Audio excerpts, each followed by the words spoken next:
Shakur Stevenson back in action. ESPN Top Ranked Boxing Saturday. Looking forward to this one. Gonna throw out some betting odds, quick preview, quick breakdown, quick prediction. Stevenson, I wouldn't call this a step up for him. He's in there with Jeremiah Nakathila. Nakathila, a guy who hasn't been in there with many guys himself. The only thing we'll probably really find out in this fight is what kind of chin Shakur Stevenson has, because Nakathila is a banger. The guy can punch. You can go on YouTube and catch several of his fights. One thing we know about him is he can punch. We don't know much else about him other than, he's flat-footed. He's there to get hit.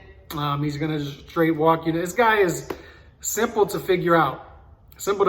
However, when you're not in there with too many guys, when he's in there with inferior opposition, it's tough to really tell what kind of guy Nakathila is, what kind of fighter he is at this point, because is he just walking guys down, standing straight in front of them, flat-footed, because he doesn't respect what's coming back at him? Guys like Nakathila can be tough to figure out. And sometimes it could be a matchmaking mistake fighting a guy who can punch like Nakathila. I mean, they thought that Amir Khan back in the day was going to walk through Brady Prescott. And what happened in that fight? Every once in a while, you take on an opponent you shouldn't have taken on. Another example, Marcos Maidana was a big underdog against Victor Ortiz. Nobody knew anything about Marcos Maidana, and then he comes in there and sends Victor Ortiz to hell. Sometimes you step in there with the guy coming to the States or coming to your home country for the first time, not much known about him, first time fighting outside of his country, and then he puts on a great performance, or he's better than everybody expected. He's better than the film gives him credit for. We're going to start to find out at least about Shakur Stevenson's chin in this fight, because Nakathila can bang. The betting odds have Shakur Stevenson as a huge favorite. Huge favorite. He's like minus 3,000, so that means you got to put 3,000 down to win 100. I don't advise doing that, even if you think Shakur Stevenson is a sure in here.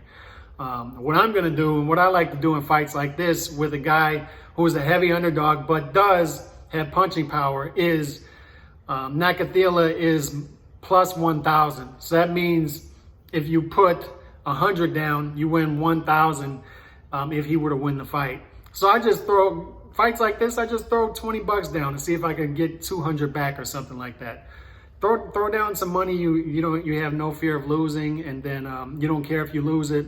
And if he pulls off an upset, you get a nice payday. If he doesn't, you keep it moving. So I like to do that in fights like this, but no value in betting Shakur Stevenson here because he is such a huge favorite. Now, as far as Stevenson goes, we're going to start to, at least, like I said, see what kind of chin he has. But at 130, this guy is, Stevenson, a master boxer, very technical. Seems to have everything there except finishing, punching power.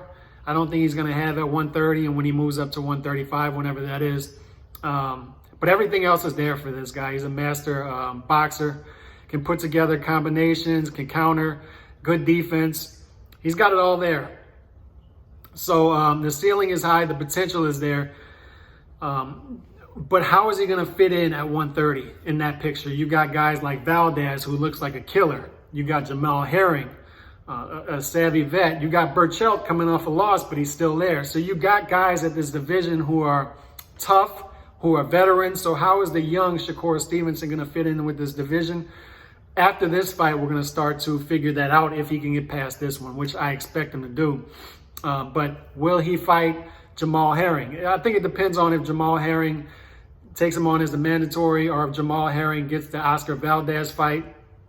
So we'll see what comes next for Stevenson. Will it be Oscar Valdez? Will it be Jamal Herring? Either one is going to be a tough test for him, particularly Valdez. Valdez is a killer at 130. And Burchelt, even though he was sent to hell by Oscar Valdez, is still a killer himself. So you have some guys in this division who are going to be able to test Shakur Stevenson's chin. If Shakur Stevenson can't finish these guys, will he be able to get decisions against these guys and outbox them for 12 rounds? These are questions that we have as far as Stevenson coming into 130, coming into his own in this division. And I think by early next year, when he's in there with a big name opponent at 130, we're going to start to put that picture together for Shakur Stevenson. But I don't think we're going to find out much in this fight other than does Stevenson have a good chin. Because Nakathila is a puncher.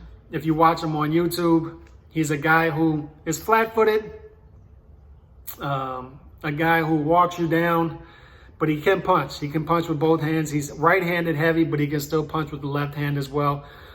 So we're going to see if Nakathila can test that chin of Shakur Stevenson. But ultimately, I like Nakathila's only loss was 5 years ago, but it was by stoppage. Or no, it wasn't by stoppage. It was by a decision. So this guy's never been stopped. And one thing we know about African fighters is they don't cut very easy, and they have good stamina. So you know what? I'm going to go with Stevenson by decision here.